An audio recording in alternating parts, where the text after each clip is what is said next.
VO Radio for the voiceover community. Call in and ask a contributor a question. Here on VO Radio, the live shows every Monday and Wednesday, 5 p.m. Eastern. Whether a beginner or veteran voice talent, there's something for everyone. VO Radio. It's here for you. And hello, everyone. Welcome back to VO Radio.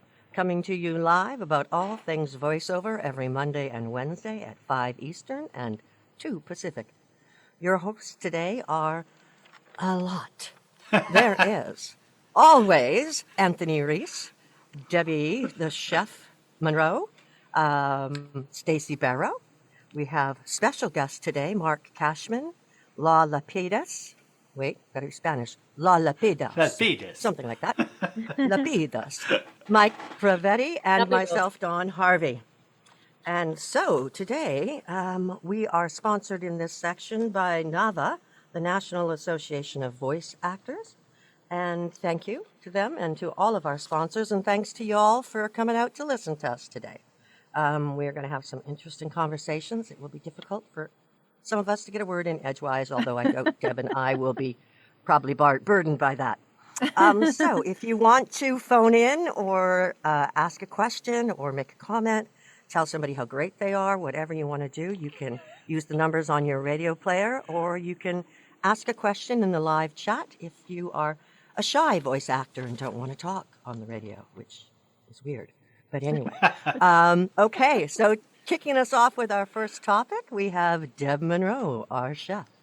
Well, hello, everybody. Thank you so much. Last week we kind of left off at a place where it's just a conversation that could go on forever, which was pay to play. So I thought I'd kind of bring that back into the mix. One thing I'd like to say about pay to play is I probably look at pay to play a lot different than most people. Number one, I didn't grow up in a major market, so pay to play was my entry into the industry. I consider myself a veteran of the online world.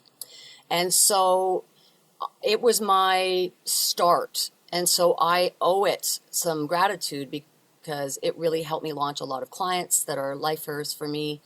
It helped me with a lot of stuff. But what's never really changed about pay to play that I think is a big misconception is that you can make a full-time wage on it. And, Law, I'm really glad you're here because we have an agent here with us who is also a performer who understands this side of things where pay-to-plays kind of did some bad things for our industry in the sense that it changed direction. So I'm sure we can talk about that as well. But where I see it a little differently, and again, I could talk about pay-to-plays for hours in different opinions. But where I see it differently is I find it, so even back then, it wasn't a full-time moneymaker. So it's not like you're going to make a full-time wage off of pay-to-plays. And I am talking what I feel are reputable pay-to-plays, which makes a difference to me. But what I do feel is it's the best education money can buy, except for, honestly, and I don't mean this to plug it, but UVOS is, I think, the best free education any talent could ever get if you just watch all the auditions. We rarely get to watch auditions. So pay to play, the reason I find it educational without going into my big spiel that I teach, is I find it a way for you to understand a lot of the industry, especially when you're non-union. So I just think it has some educational value. So I do find it a worthy investment. Now, I have a lot more to it that I make it educational, but I know that it's also very controversial. There are sites that we absolutely despise. We completely disrespect them. So it's not that I'm talking about individual ones specifically, but more the change and the advent. And I think the best person to throw that off to would be Law, because, her and I have definitely seen that change over in, I was a casting person, she's been an agent, we're both actors, and it does hurt in a lot of ways, but I also think it's a good avenue for us when we don't have another choice, for example, not being in a major market. Law, why don't I bring that to you?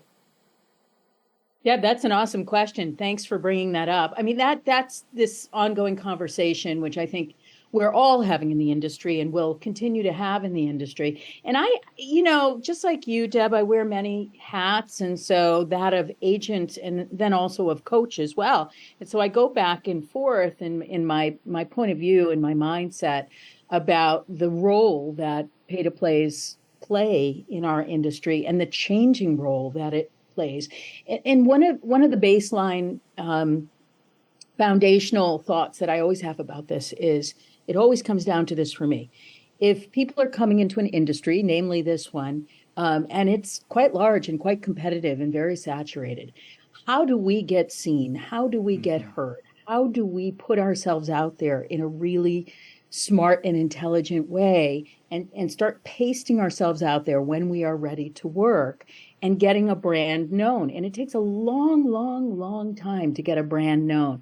I think that the younger generation oftentimes thinks it's a couple of years. It's much longer than that oftentimes. On average, it can take 5 to 10 years to get a brand known. And that's not even at an influencer level. That's at a brand level. So here's how I think of this, not to sound like the diplomat in the room, but I would like to give like the opportunity for people to come in and say, hey, this is my career.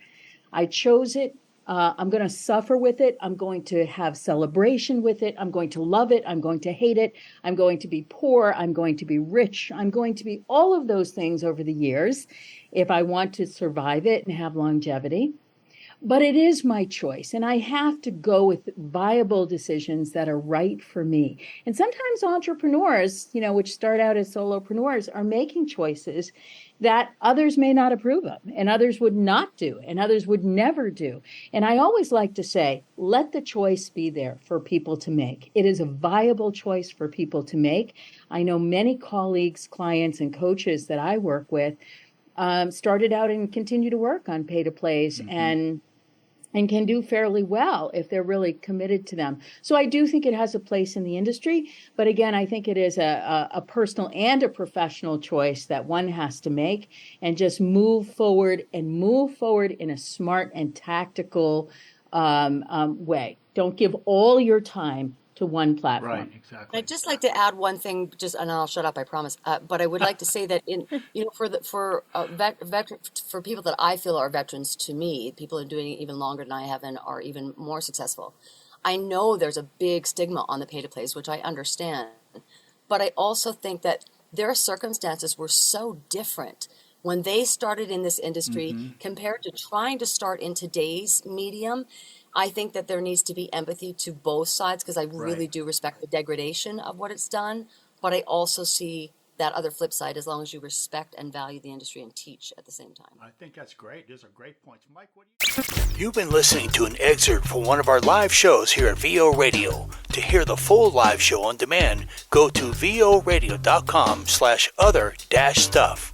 That's voradioonline.com/other-stuff. Or click on the on-demand link on the website.